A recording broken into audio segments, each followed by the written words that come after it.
Labas ay. Kamusta na ang lahat mo? Kamusta sa Pilipinas?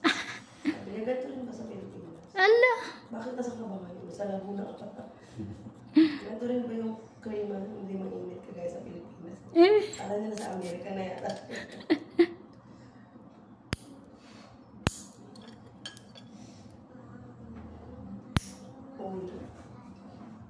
Uwi na sabi mo.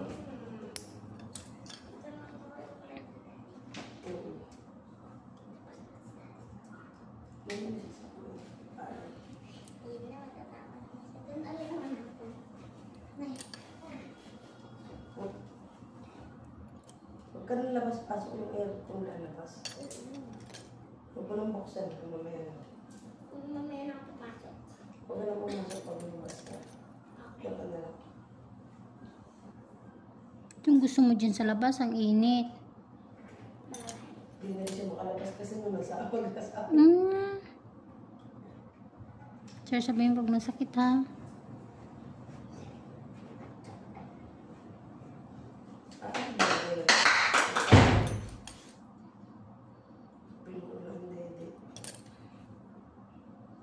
Sakit di. Sarap na eh.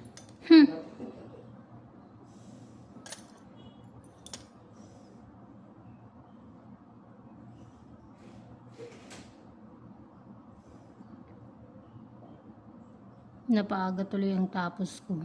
Humapi. Meron ka pang client mo ngayon. Kayo na lang po. Papahinga ako kasi mamaya, pag sinipag ako, 8. Pero yung dumating kanina, mga 7:30 yata eh. O tas sunod-sunod pa. Yun ang maganda, ma'am. Kahit sunod-sunod sa totoo lang. Hindi ako na pressure pag ganon. Kasi, alam ko na may oras yung customer ko. Nung paaga man, mag-intay na lang. Hindi ako na pressure kasi alam ko na yung oras mo ganito pa eh. Pero pwede kitang linisan pagkatapos na. Yung naisip ko sa kuno ko, ang aga sumubra kasi po, kala ko malayo. Eh, ang biyahe namin para halos sa kalating oras lang. Sir, sabihin pag masakit ha. Ay, sorry.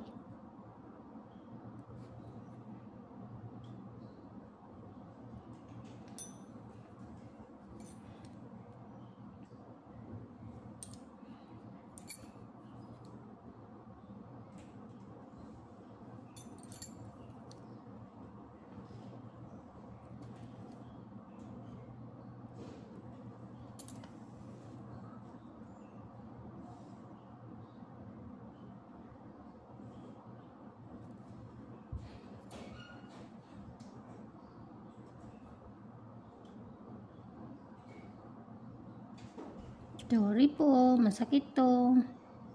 Hindi, ayos lang. Sanay siya sa akin.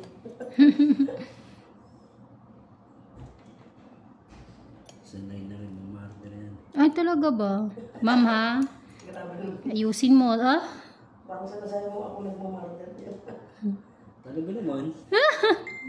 Ayan na. Nasira ka yung nipper ko sa'yo. Sobrang kapal ng kain ko, nasira. Bumigay yung nipper ko, galing pa sa Amerika yun. Ay, ano ba yan? Di sa sobrang nipis na rin siguro kung kakahasa. Ito ba yung nakailang ubi pa ng Pilipinas? Yun talaga yung pinanlilinis ko nung nagsa-sideline ko. Kasi ang nipper sa akin, hindi na magtatagal ng ganun, ma'am, katagal.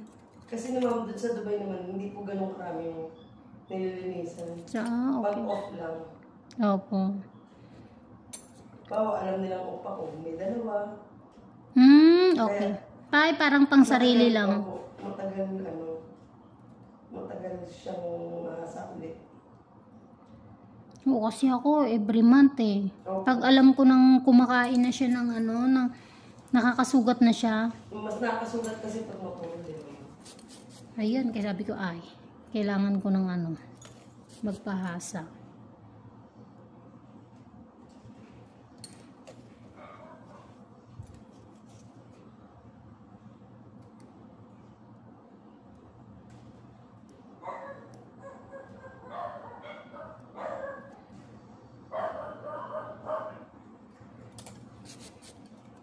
Ang gilid mo ano. Ito, lalim na din eh.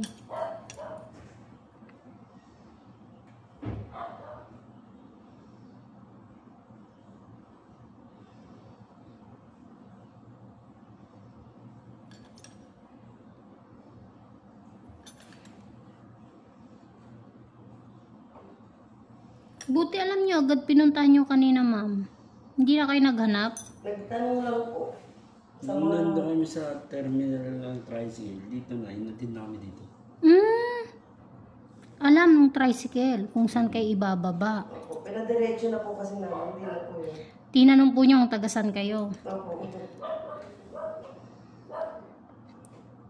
Karamihan na po kasi dyan sa terminal dun sa Mamatid, ma'am. Alam na po nila yung dito. Kasi sa mga dumadayo. Sa Dumadayo po, opo. Dun sa manicurista. Alam na nila. Ang nahihirapan yung mga may sariling sasakyan. Tapos nung nakita ko nga yung dali, tsaka yung sniffle. Sabi ko, ay malapit na ako, narinig ko yung kay ate. Pag may kausap siya na hinahanap yung location niya.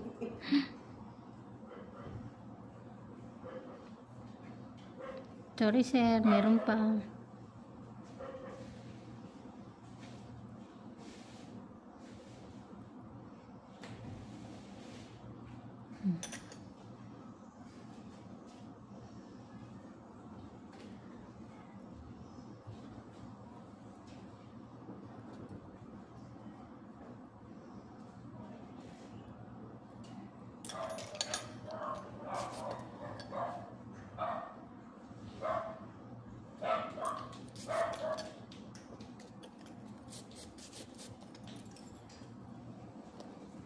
Siya ano sa akin?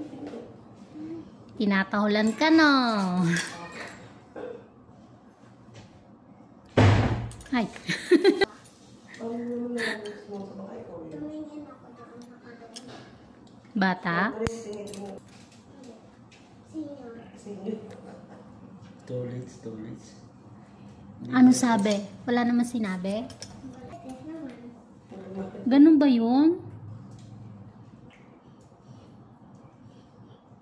Pag lalaki, Toilets. toilets. I don't know. Pag babae, marites. I don't know. Ayos mo yun. Okay ka. Nainip ka na, be? Malapit na.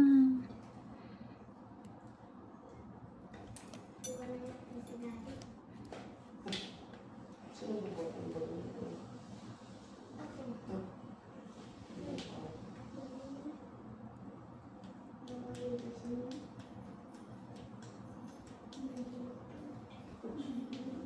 Pagod siya.